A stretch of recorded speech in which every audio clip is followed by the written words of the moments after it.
Il est 19 h, bonsoir à toutes et à tous et merci de nous rejoindre pour ce journal que l'on entame avec les titres de l'actualité. Retour du président de la République à Alger à l'issue d'une visite officielle à Rome en Italie. Avant son retour, Abdelmadjid Tebboune a été reçu à l'état de la Cité du Vatican par sa sainteté le pape Léon XIV.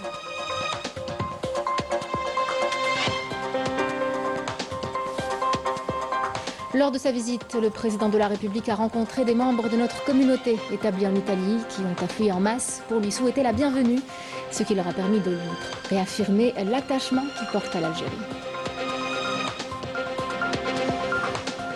Nous reviendrons sur cette visite du président de la République en Italie, une visite qui aura permis de réaffirmer la solidité des liens entre Alger et Rome et à l'issue de laquelle des accords de partenariat dans divers domaines ont été signés.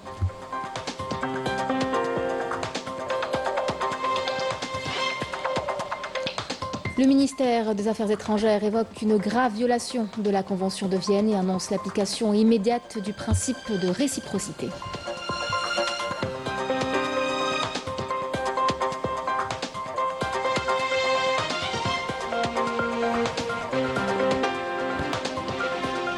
Le ministre français de l'Intérieur sème la zizanie jusque dans les rangs du gouvernement français. Retailleau aussi une nouvelle sortie polémique qui agace jusqu'à l'Elysée. Le président français a annulé une rencontre prévue avec lui en signe de désaveu.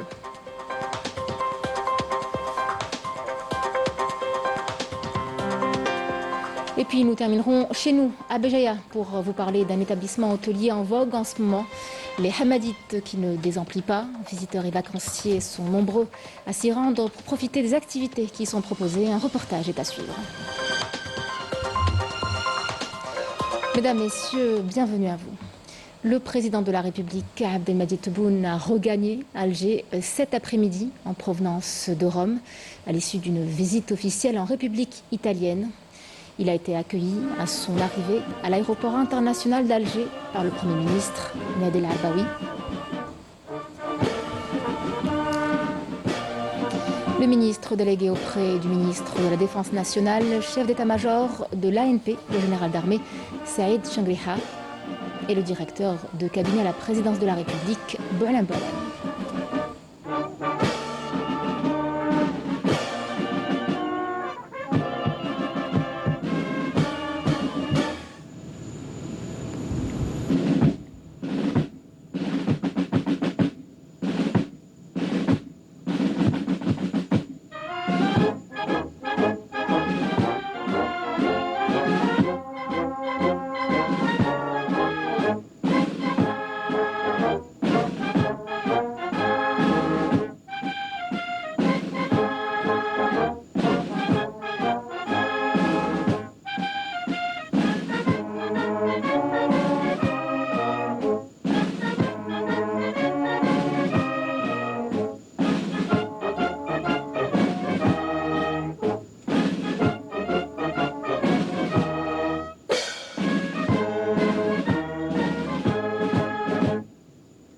Après avoir écouté l'hymne national et le salut au drapeau, le président de la République a passé en revue un détachement de la garde républicaine qui lui a rendu les honneurs.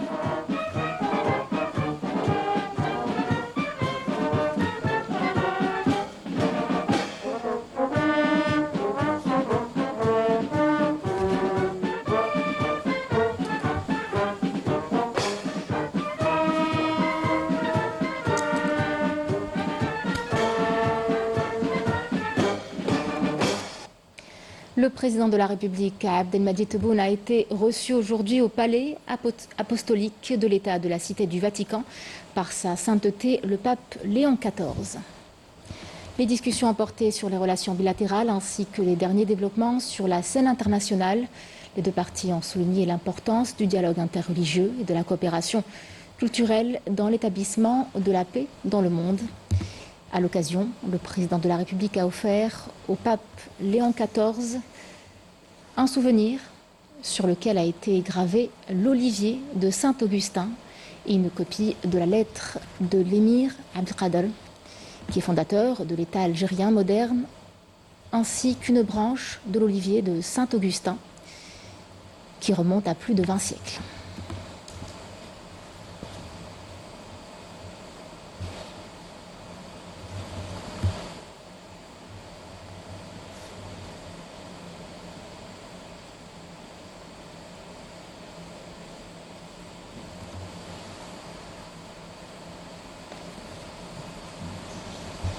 De son côté, le pape Léon XIV a offert au président de la République une sculpture symbolisant en guise de message de paix, ainsi qu'un ouvrage sur l'histoire du Vatican, avant de poser pour une photo souvenir.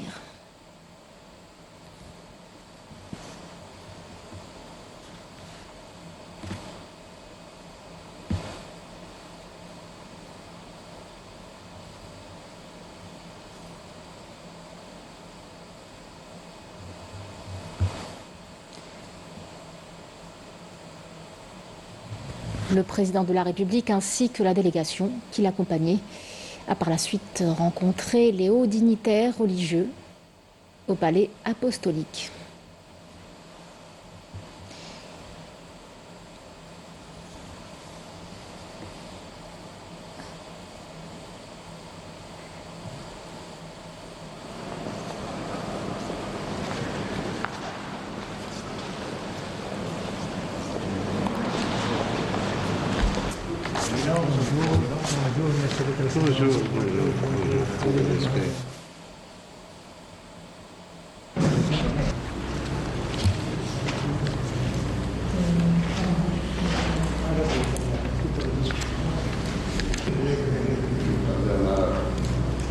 On peut commencer à parler en français ici, on va passer vous utilisez la langue française. Alors, je donne comme souvenir de cette visite, cette vase. À l'occasion, un présent symbolique a été offert par le musée du Vatican au président de la République. C'est un grand plaisir de vous donner. Une visite officielle qui a reflété les relations privilégiées liant l'Algérie au Vatican et qui se caractérise par la concordance des vues autour de l'engagement en faveur des causes justes et de la consécration des valeurs d'humanisme, de paix et de justice dans le monde. Le président de la République a par la suite visité le palais apostolique où des explications lui ont été fournies autour des sites qu'il renferme et sur son architecture.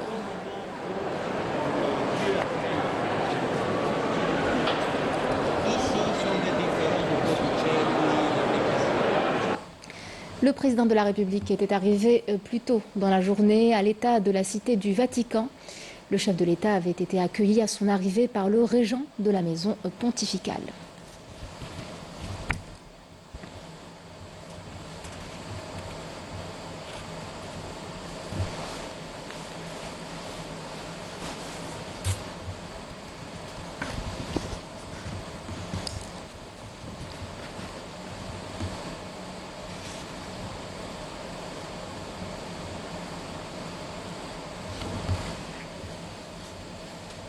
Et avant de quitter Rome pour se diriger vers le Vatican, le président de la République avait rencontré des membres de notre communauté établie en Italie qui ont afflué en masse pour lui souhaiter la bienvenue à l'occasion de la visite officielle qu'il a effectuée dans ce pays ami.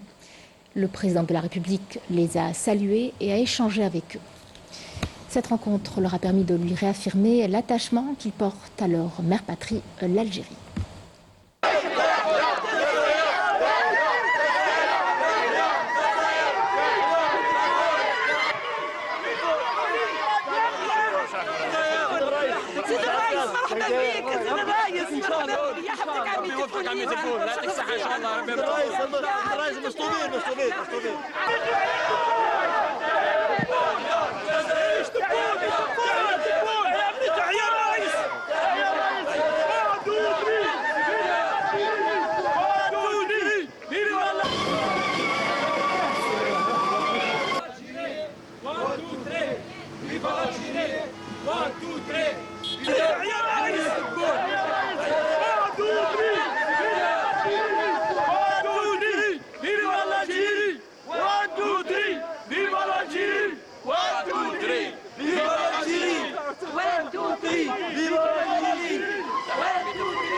فرحة كبيرة للجالية الجزائرية المتواجدة في إيطاليا، ونشكر السيد الرئيس عبد المجيد تبون على هذه الزيارة، وراهي فرحة كبيرة أني استقبلناه.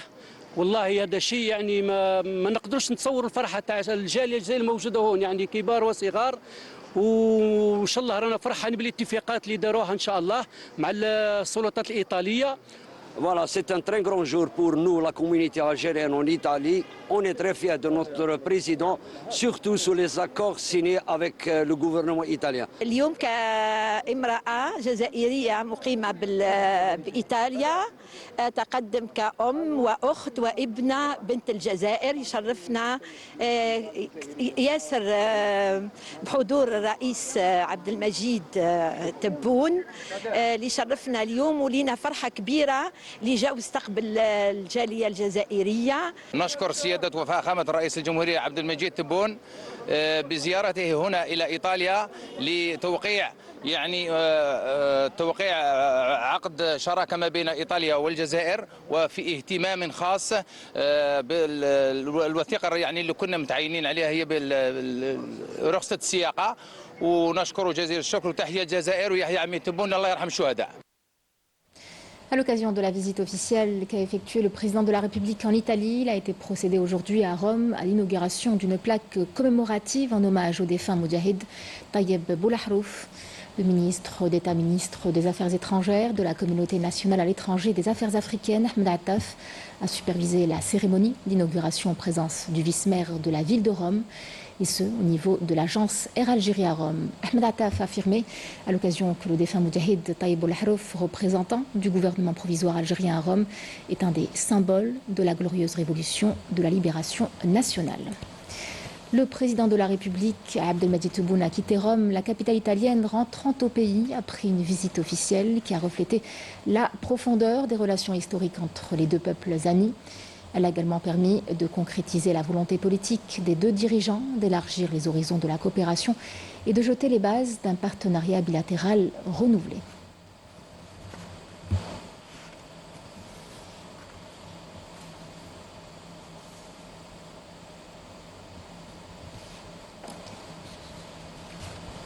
La visite officielle du président de la République à Abdelmadjid Tebboune en Italie aura permis de réaffirmer la solidité des liens entre Alger et Rome, avec de concrètes avancées sur le terrain économique notamment, et pour miser sur des intérêts partagés, une volonté commune de construire sur le long terme. Les deux pays ont procédé à la signature de plusieurs accords de partenariat qui portent sur différents domaines de coopération. Balim Damis.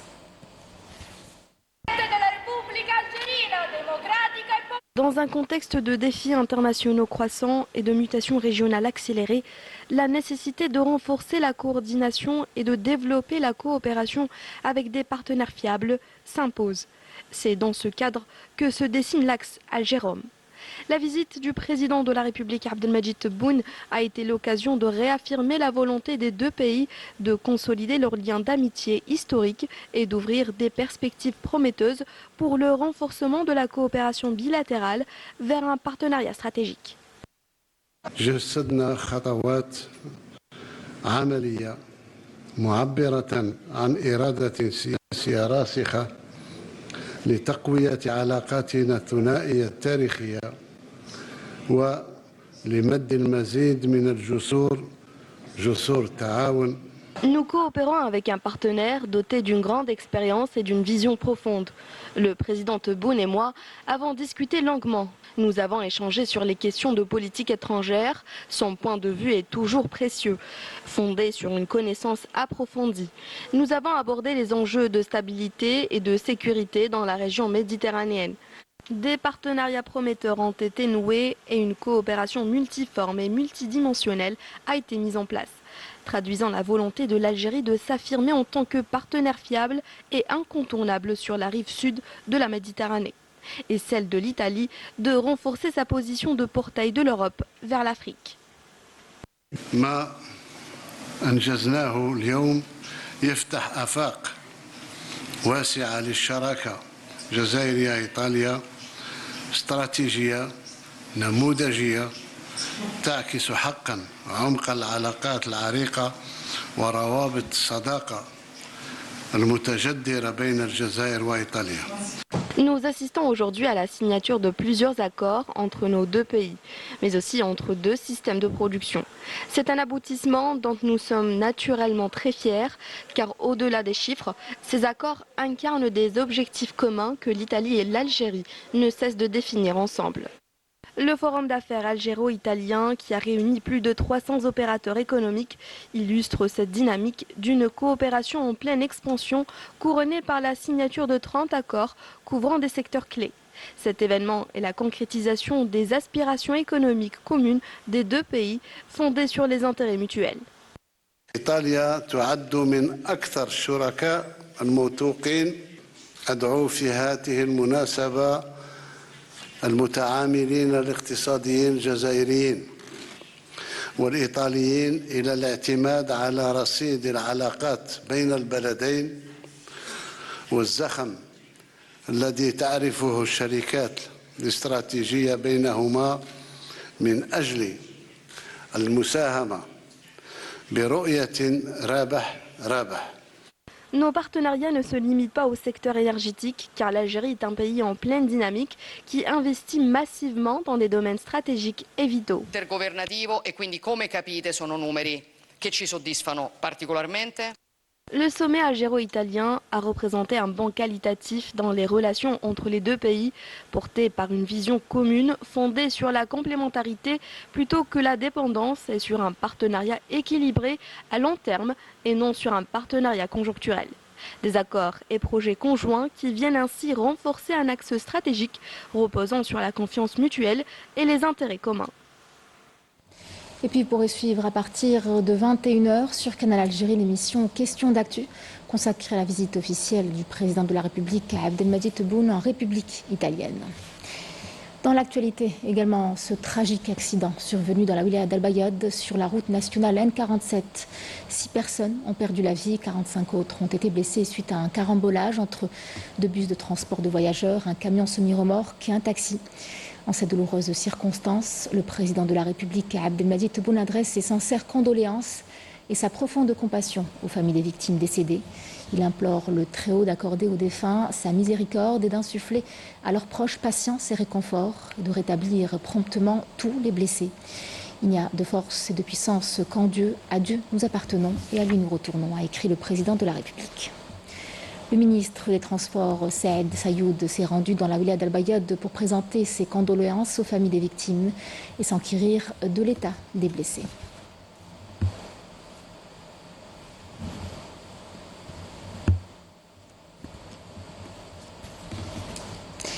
Au nom du président de la République, le ministre des Moudjahidines et des ayants droit, Haïdar Bega, s'est rendu aujourd'hui à l'ambassade de la République populaire du Bangladesh, où il a présenté les condoléances de l'Algérie suite au crash d'un avion de chasse de l'armée de l'air du Bangladesh sur un complexe scolaire de Dhaka, faisant plus d'une trentaine de morts.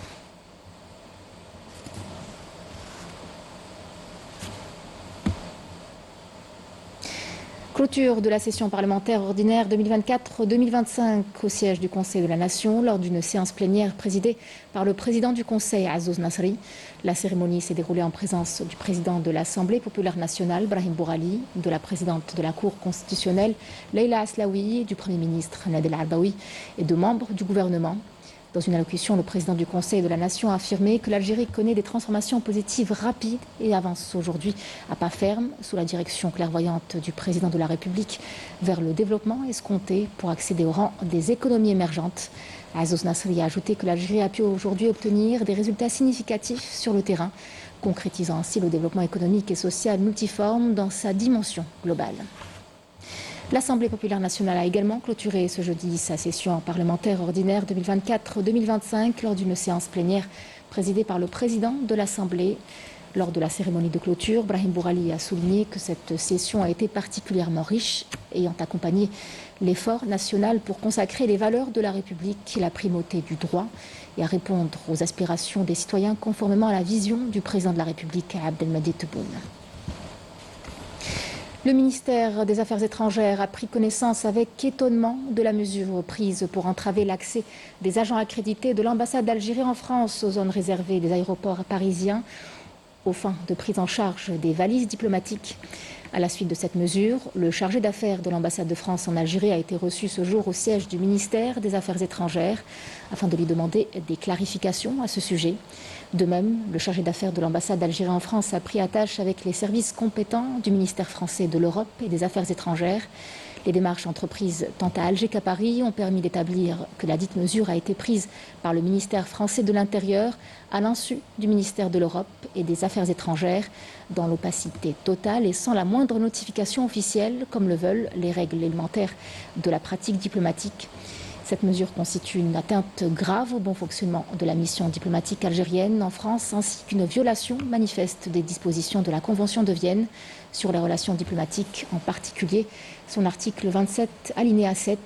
Cette disposition consacre explicitement le droit reconnu à toute mission diplomatique d'envoyer un de ses membres accrédité pour prendre livraison directement et librement de la valise diplomatique auprès du commandant de l'aéronef. Face à cette situation, l'Algérie a décidé d'appliquer avec rigueur et sans délai le principe de la réciprocité. Elle se réserve également le droit de recourir à toutes les voies légales appropriées, y compris la saisine des Nations Unies, afin de faire valoir ses droits et d'assurer la protection de sa mission diplomatique en France. Le ministre français de l'Intérieur sème la zizanie jusque dans les rangs du gouvernement français. En pleine tension sur la ligne à tenir face à l'Algérie, Retailleau signe une nouvelle sortie polémique qui agace jusqu'à l'Élysée. Le président français a d'ailleurs annulé une rencontre prévue avec lui en signe clair de désaveu.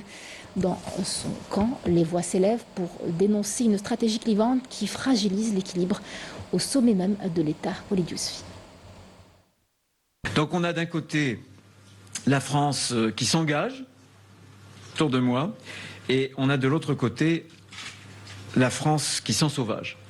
D'un côté, la France des héros, et je vais vous dire de façon brute, de l'autre côté, la France des salauds. Encore une fois, Bruno Retailleau divise la France. Il persiste et signe dans cette voie de la discorde, allant jusqu'à la semer au sein du gouvernement français. Le locataire de la place Beauvau a multiplié les attaques contre le président français, exaspérant tout le camp présidentiel. Il a notamment décrété dans les colonnes de Valeurs actuelles la fin du macronisme et fustigé la diplomatie des bons sentiments à l'égard de l'Algérie. Une attaque de trop pour le président français qui a sèchement annulé une rencontre prévue avec Retailleau aujourd'hui, préférant déléguer au Premier ministre François Bayrou le soin de le recevoir. En coulisses, les tensions sont palpables.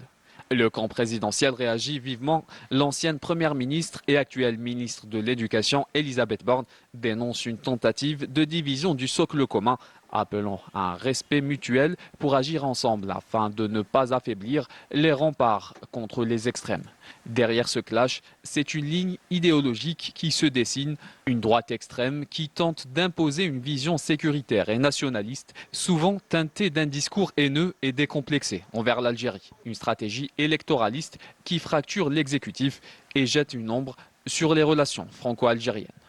Alors que la France affronte des défis majeurs, cette offensive anti-algérienne portée par Retailleau fait partie d'une politique bien tracée pour récupérer l'électorat de la droite et de l'extrême droite pour 2027. À Gaza, la faim est devenue une véritable arme de guerre. Plus d'1 million d'enfants sont aujourd'hui menacés par la malnutrition. L'enclave palestinienne est à bout de souffle. Les hôpitaux n'ont tout simplement plus rien à offrir. Les femmes enceintes accouchent sans assistance et les blessés saignent pendant des heures, parfois jusqu'à la mort. Même les soignants s'effondrent faute d'avoir mangé depuis plusieurs jours. Et pendant ce temps, le monde regarde sans rien faire. Correspondance de Wissem Abouzaïd, commentaire Majda Diahmoun. La malnutrition atteint des niveaux alarmants dans la bande de Gaza. Plus d'1 million d'enfants font les frais d'une famine et d'une malnutrition croissante, avec un nombre de décès qui augmente de jour en jour. La malnutrition chez les enfants et les adultes à Gaza est due à une insuffisance alimentaire et nutritionnelle et à un accès limité aux services essentiels de survie, notamment à l'eau, l'assainissement et l'hygiène et aux soins de santé qui sont tous gravement compromis dans le contexte actuel. Dans ces conditions, les hôpitaux font face à un déferlement de patients souffrant de malnutrition. L'impact de la pénurie alimentaire n'épargne pas non plus les femmes enceintes et allaitantes. Il n'y a ni médicaments, ni soins, ni intervention chirurgicale. Il n'y a rien du tout. Ma cousine a saigné jusqu'à la mort. C'est horrible tout ce qui nous arrive. Nous n'avons rien à nous mettre sous la dent ou à donner à nos enfants qui meurent de faim. Nous mourrons tous les jours de cette souffrance et de voir nos enfants affamés. Nous ne pouvons même pas leur assurer un petit bout de pain.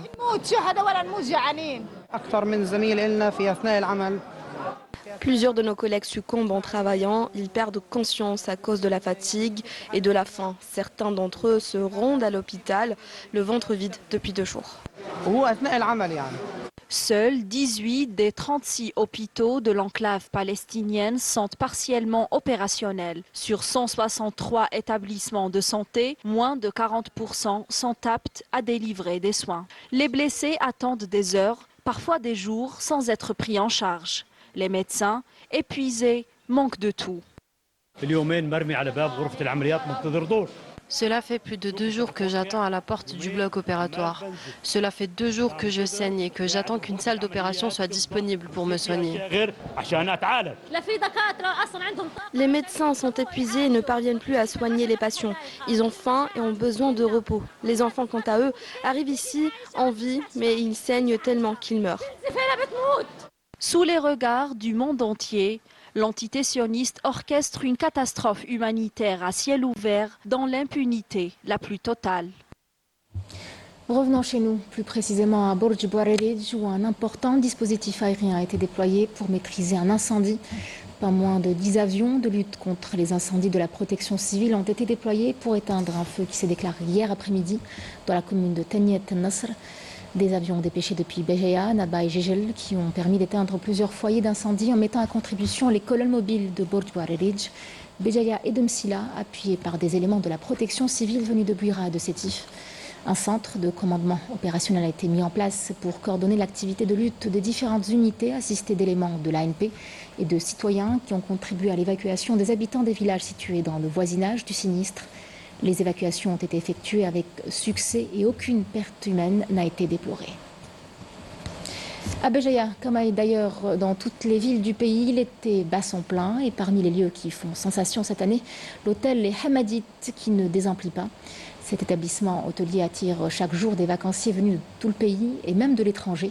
Une adresse en tout cas qui vaut le détour. Un reportage de Raouf Hamouche. À Béjaïa, la perle de la Méditerranée, un établissement d'accueil touristique fait sensation cet été.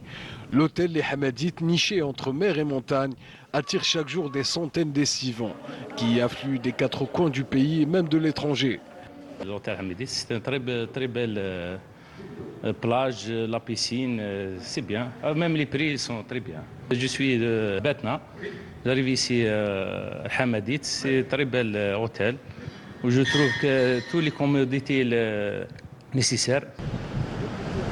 Avec sa plage privée, sa piscine et son restaurant pied dans l'eau, les Hamadites est devenu une destination à part entière. Ici, tout est pensé pour le confort et la détente balnéaire. On était en France et on est venu passer les vacances. Ouais. Et après, un ami il nous a proposé cet hôtel. D'accord. Et on est venu ici. C'est beau, ouais. Il y a beaucoup de choses, ouais. On s'amuse bien. Et pour assurer de meilleures prestations aux clients durant la haute saison, des dizaines de jeunes étudiants de la région ont été recrutés comme surveillants de baignade ou plagistes. Une expérience professionnelle enrichissante qui leur permet aussi de participer à la dynamique touristique locale. Les surveillants de baignade, on surveille sur les gens, sur des estivants. On veille à ce qu'ils soient en sécurité, ou qu'ils se mettent à l'aise. Parfois, on intervient quand il y a des difficultés, des enfants qui ont des difficultés pour nager et tout. On est des étudiants. On vient ici pendant l'été en tant que des surveillants de baignade. On a mis tous les moyens nécessaires pour satisfaire la clientèle et les mettre à l'aise. Pour la saison estivale et même en dehors de la saison estivale. Nos chambres sont rénovées et sont mises à niveau. Et on est prêt à recevoir notre clientèle. On reçoit beaucoup d'étrangers, on reçoit des immigrés bien sûr qui rentrent passer les vacances en Algérie et on reçoit la clientèle du territoire national, que ce soit de l'Est, du Sud, du Nord, ils sont de partout. Et on met tous nos moyens pour les satisfaire. L'hôtel Les Hamadites incarne la renaissance du tourisme balnéaire à Béjaïa. Une escale de rêve entre authenticité, modernité et hospitalité algérienne. C'est la fin de ce journal. Je vous remercie de l'avoir suivi. Puis je vous retrouve demain pour l'édition de 19h. Excellente soirée avec la suite de nos programmes sur Canal Algérie.